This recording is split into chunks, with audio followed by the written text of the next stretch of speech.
हे बघ हेजल, मला माहीत आहे हे सर्व विचित्र आहे, पण हे सर्व खरं नाही. यातलं मम्मीला काही सांगू नको, नाहीतर तिला अजून त्रास होईल. हवा होती म्हणून दरवाजा बंद झाला आणि खिडकी हवा होती म्हणून आपटून तुटली, आणि बोर्डवर जे झालं ते खरं नव्हतं. ते सर्व हवेनेच झालं आहे. तू काळजी नको करू, सर्व ठीक आहे. हेजल, तुला भूक लागली असेल ना, थांब तुला जेवायला देते. असं म्हणून तिने हेजलला टीव्ही सुरू करून दिला आणि किचनमध्ये आली. आपण हेजलची समजूत तर घातली, पण ते खरं नव्हते. पण असं कसं झालं? मी तर डॅडला बोलावलं होतं, मग हे कोण आलं? अचानक झालेल्या ओव्हनच्या आवाजाने ती दचकली. मम्मी येईपर्यंत रूममध्ये जायचं नाही असं लिझाने ठरवलं. साधारण 4च्या सुमारास नोरा घरी आली आणि तिच्यासोबत टीना आंटी पण होती. चहा आणि नाश्ता झाला. मम्मी, इकडे खूप जास्त हवा सुरू झाली होती आणि त्यामुळे आपली खिडकी जोरात आपटली आणि तिची काच फुटली. लिझाने घाबरत आपल्या आईला सांगितले. तुम्हाला कुठे लागले नाही ना? नोराने काळजीने विचारले. त्यावर दोघींनी पण नकारात मान हलवली. ठीक आहे लिझा, आपण उद्या मिस्त्री बोलून लावून घेऊ. आज काय केलं दोघींनी दिवसभर? नोराने विचारलं. तसं हेजलने लिझाकडे पाहिलं. मम्मी, आज आम्ही खूप मस्ती केली. काल टीव्हीवर माझ्या आवडीचं कार्टून पाहिलं आणि लिझाने मला नवीन खेळ पण शिकवला. हेजलने हसत सर्व सांगून टाकलं. तिचं उत्तर ऐकून लिझाचा जीव भांड्यात पडला. अरे वा, खूपच मज्जा केली दोघींनी तर. तुम्ही दोघी आज शहाण्यासारखं वागल्या ना, म्हणून मग आम्ही दोघींनी तुम्हा दोघींसाठी काहीतरी आणले आहे. टीना हसत म्हणाली. काय आणलं आहे? हेजलने उत्सुकतेने विचारलं. डोळे बंद करा. टीना असे म्हणताच दोघी पण डोळे बंद केले. हां, आता ओपन करा. दोघींच्या हातात एक ड्रेस ठेवत नोरा म्हणते. वा, नवीन कपडे आमच्यासाठी? लिझा विचारते. हो, तुमच्यासाठी. तुमच्या शाळेत जो कार्यक्रम आहे ना, त्यासाठी मी आणि टीना आंटी घेऊन आलो आहोत. नोरा म्हणाली. आवडले का? टीनाने विचारलं. हो, खूप मस्त आहे. Thank you aunty. आणि मम्मी, मला खूप आवडले आणि लिझाचा पण छान आहे. खुश होऊन हेजल म्हणाली. ड्रेसमुळे दोघी पण मगाशी जे झाले ते विसरल्या होत्या. रात्री त्या गॅरी, टीना आणि मम्मी सोबत बाहेर जेवायला गेल्या. त्यामुळे दुपारी जे झालं त्याचा विसर आणि थकवा आल्यामुळे डोळ्यावरती झोप होती. मम्मीला शुभरात्री करून त्या स्वतःच्या रूममध्ये गेल्या. रूममध्ये सर्व नॉर्मल होतं. कपडे बदलून दोघी झोपी गेल्या.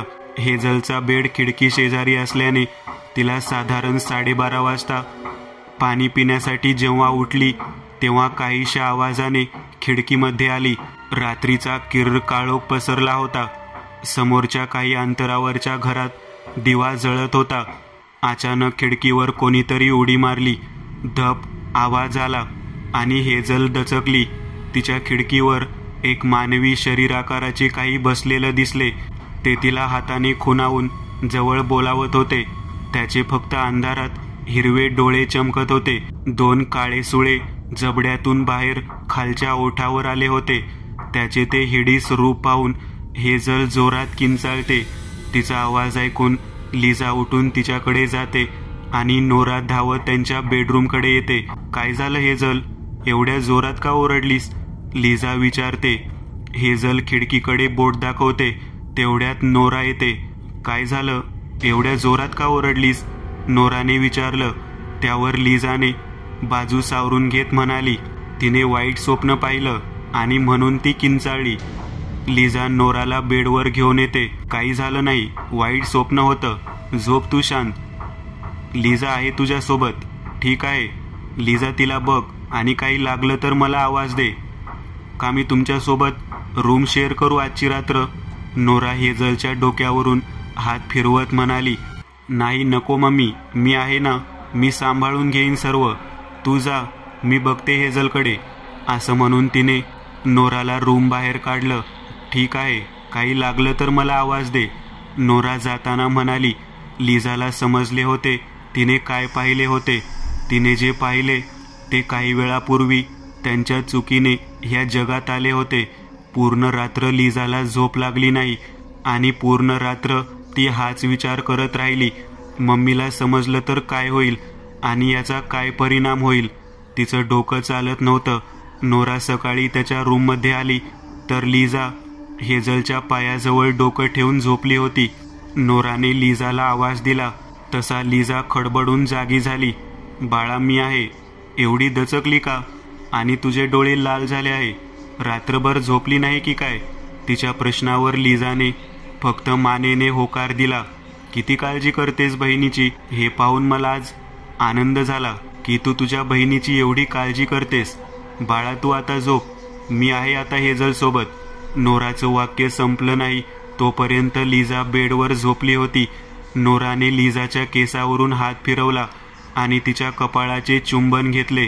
लिझा गाढ झोपेत असताना तिला तिच्या समोर अंधार दिसत होता. त्या अंधारातून हेझलचा आवाज येत होता, लिझा वाचव मला, लिझा वाचव, हा मला घेऊन जात आहे, लिझा वाचव मला. लिझा त्या अंधारात आवाजाच्या दिशेने पुढे जात होती. ती एक अंधारी गुफा होती ज्यामध्ये पाणी भरले होते आणि ते पाणी गुडघ्या एवढे होते. त्या पाण्यातून रस्ता काढत हेझलच्या आवाजाच्या दिशेने लिझा पुढे सरकत होती. मध्ये कुठेतरी तिला भयानक हसण्याचा आवाज येत होता. लिझा मनातून घाबरली होती, पण तिला हेझलला वाचवायचं होतं. तिला तिच्या भीतीवर मात करून तिला हेझलला त्या डेव्हिलच्या तावडीतून सोडून आणायचे होते. एका ठिकाणी तिला प्रकाश दिसला जिकडे हेझल बसून रडत होती. हेझल, बाळा, तू घाबरू नको, मी आले आहे तुला सोडवायला, तू घाबरू नको, असे बोलून ती हेझलच्या दिशेने पळू लागली. पाण्यामुळे तिच्या पळण्याचा वेग कमी झाला होता, पण जेव्हा ती हेझल जवळ पोहोचली तेव्हा हेझल डोके खाली गुडघ्यात घालून बसून रडत होती. हेझल, मी आले आहे, चल आपण जाऊ, असे बोलून लिझाने तिच्या खांद्यावर हात ठेवला. हेझलचे शरीर बर्फासारखे थंड लागत होते. हेझल, काय झाले आहे तुला? तू ठीक तर आहेस ना? लिझाने विचारले. तसे हेझल एक भयानक हास्य करू लागली. हळूहळू तिने आपला चेहरा वर केला तर तिचे डोळे हिरवे झाले होते. चेहरा सफेद होता, काळे दात आणि लांब काळी जीभ. तिचा तसा अवतार पाहून लिझा घाबरून 2 पावले मागे सरकली. अरे, काय झाले? हेझल, हे रूप आवडले नाही का तुला? जाड्या घोगऱ्या आवाजात हेझल म्हणाली आणि हसू लागली. तिचा तो हसण्याचा आवाज तिकडे घुमू लागला. कोण आहेस तू? आणि माझी हेझल कुठे आहे? लिझाने घाबरत विचारले. मी कोण? मला पण माहीत नाही मी कोण. मला काही लोक भूत प्रेत पिशाच तर काही लोक डेव्हिल पण बोलवतात. तुला कोणते नाव आवडेल माझे सांग. तुझी हेझल मेली. हो, केव्हाच मेली ती.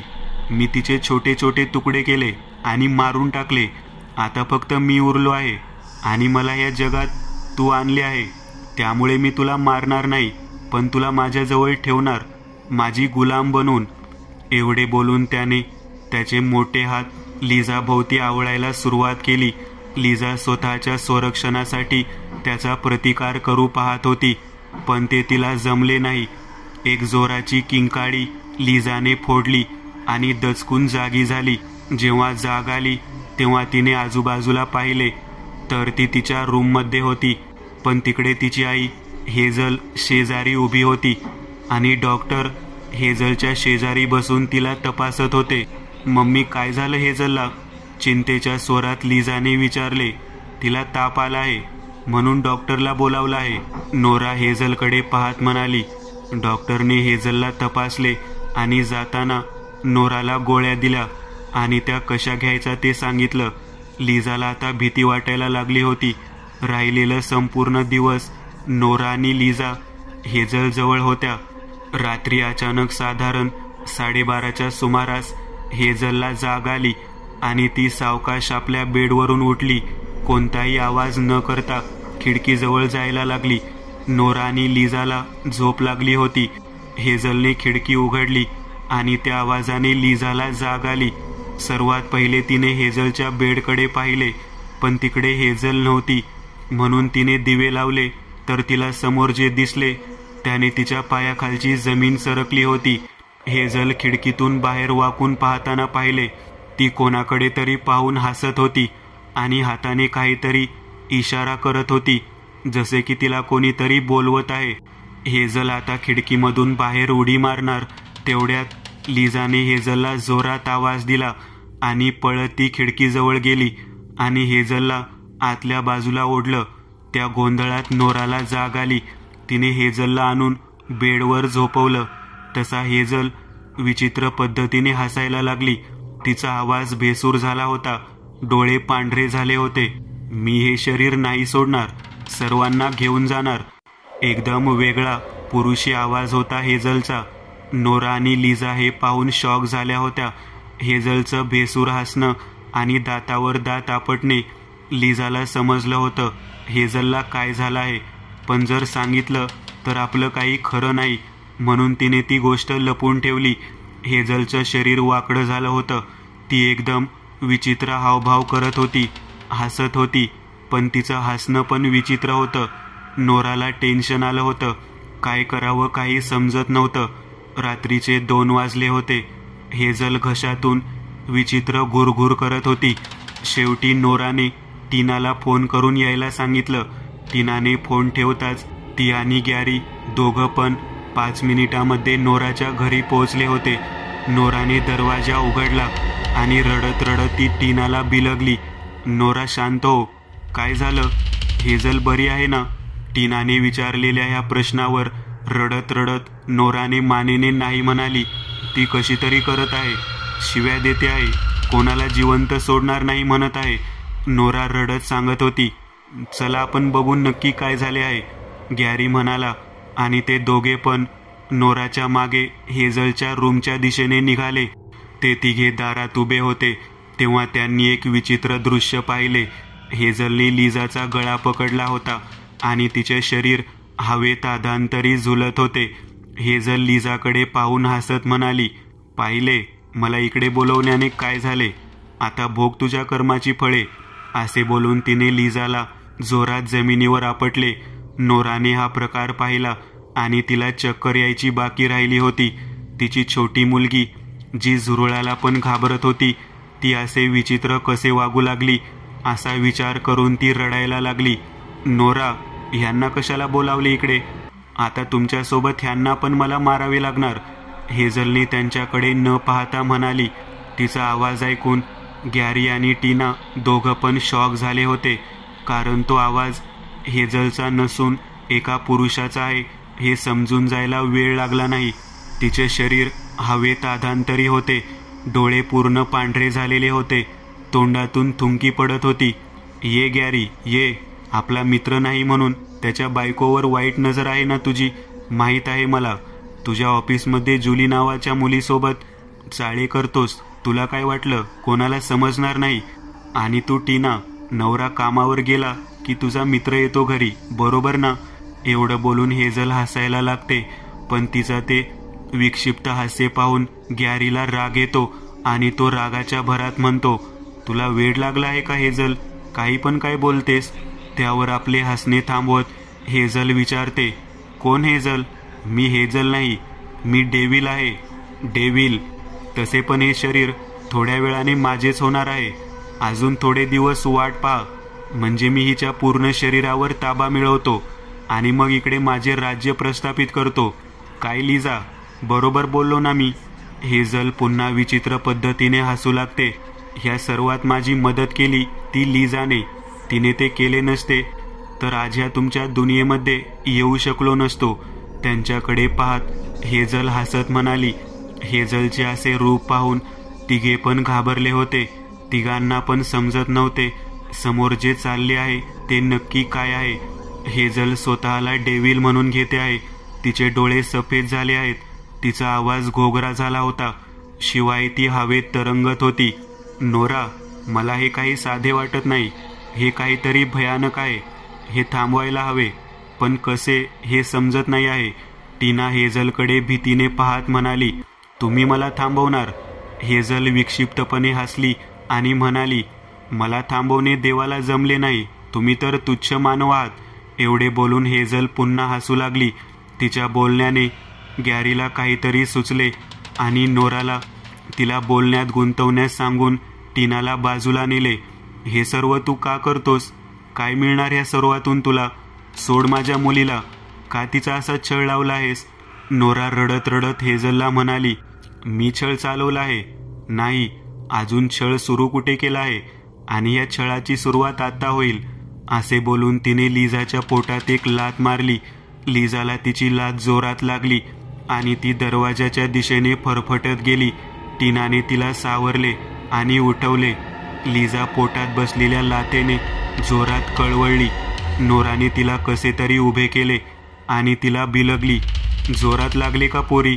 पोट धरून उभ्या असलेल्या लिझाला विचारले. तिच्या डोळ्यातले अश्रू तिच्या वेदना सांगून जात होते.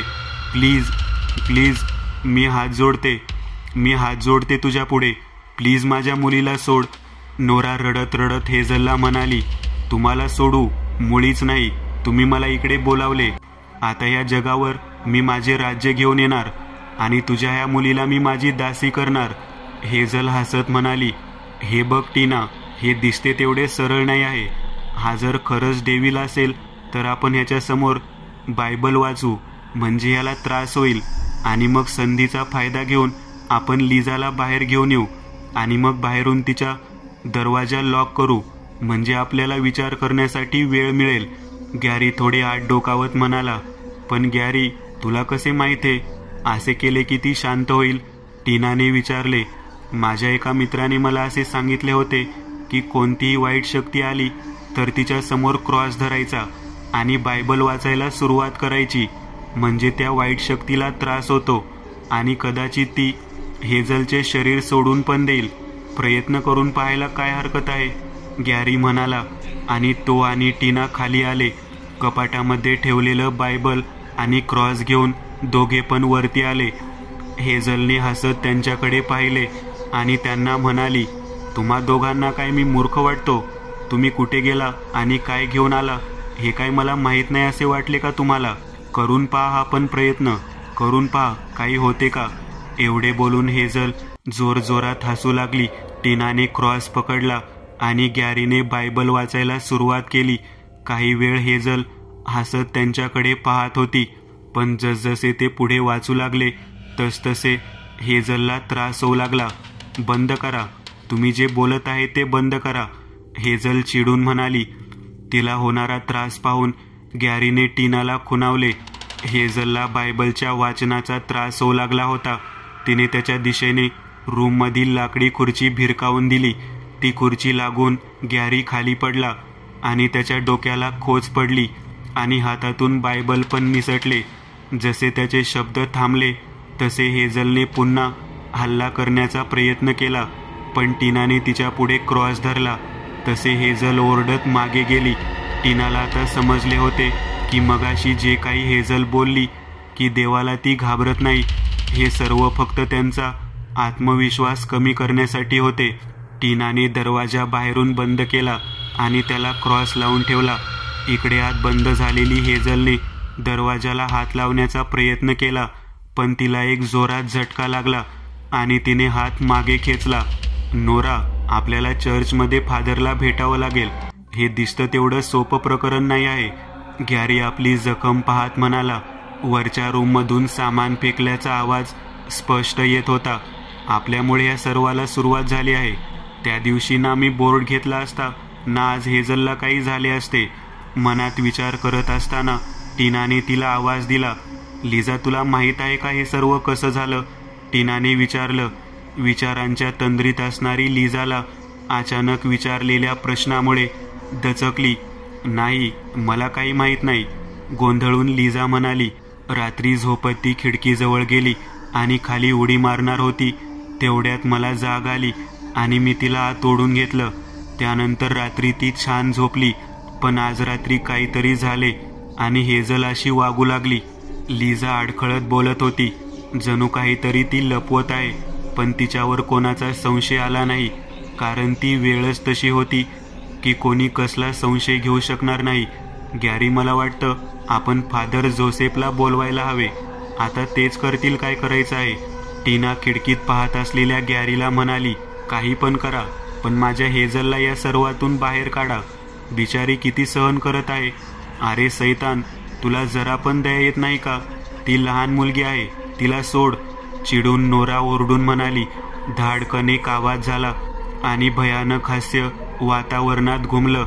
हेझल रूमचा दरवाजा तोडण्यात यशस्वी झाली होती. हेझल हवेत आधांतरी चालत खाली आली आणि सर्वांकडे पाहून जोरात हसली. पाहिले, तुमचा देव पण मला जास्त वेळ रोखू शकला नाही. बोलत ती खाली उतरली आणि स्वतःचा चेहरा नोराच्या समोर घेऊन येत म्हणाली, मला डेव्हिल म्हणतात. आणि तो जोरजोरात हसू लागला. अरे निर्दयी, तुला काही दया आहे की नाही? अरे लहान मुलगी आहे रे ती, तिला तरी कमीत कमी त्रास देऊ नकोस.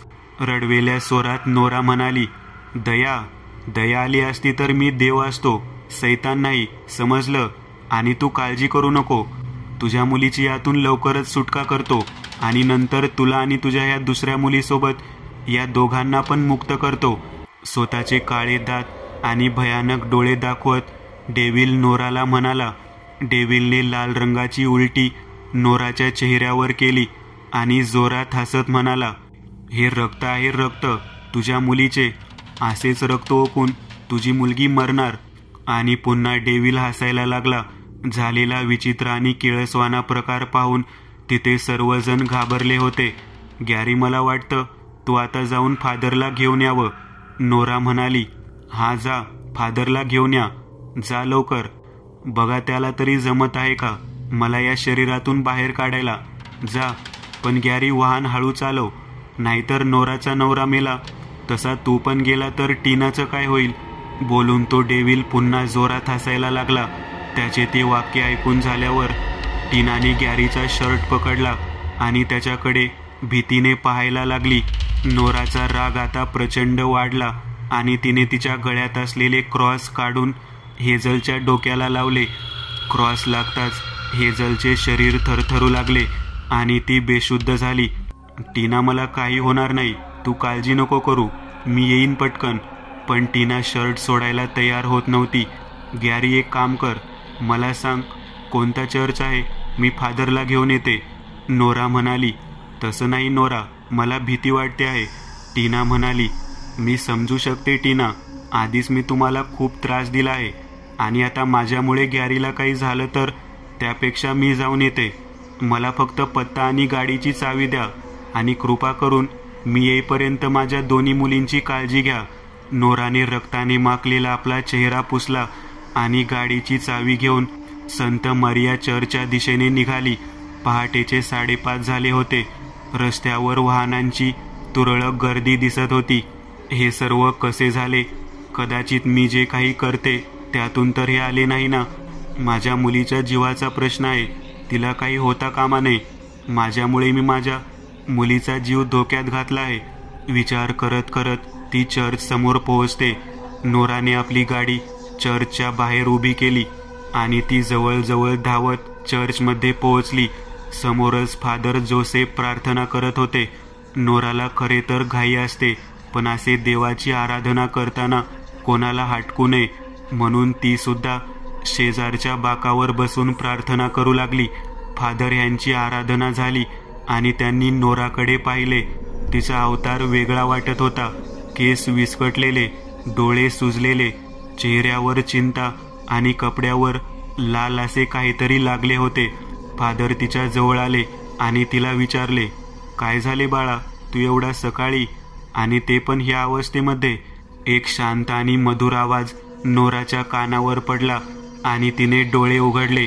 नोराच्या समोर साधारण 50 वर्षे वय असलेला एक इसम उभा होता. काळे सफेद केस, डोळ्यावर सोनेरी कांड्याचा चष्मा, अंगात सफेद कपडे, हातात एक चैन ज्यावर लॉर्ड येशू यांचे लॉकेट होते. चेहरा प्रसन्न आणि हसतमुख होता. फादर, मी मोठ्या संकटामध्ये आहे, तुम्ही कृपा करून माझ्या घरी चला, नाहीतर तिकडे अनर्थ होईल, नोरा रडत म्हणाली. हो, शांत हो मुली, आणि हे पाणी घे, सविस्तर सांग काय झालं, मग मी तुझ्या सोबत येतो, फादर पाण्याचा ग्लास देत म्हणाले. नोरा घडलेला सर्व प्रकार फादरच्या कानावर घातला. ठीक आहे, आपण जाऊ, पण तू सांगतेस तसं ती शक्ती खूप शक्तिशाली आहे. बघू मला काय करता येत आहे का. शेवटी सर्वात मोठा तो परमेश्वर आहे, पाहतो मला काही करता येते का. एवढे बोलून त्यांनी बायबल आणि होली क्रॉस आणि हॉली वॉटर घेऊन नोरासोबत बाहेर पडले.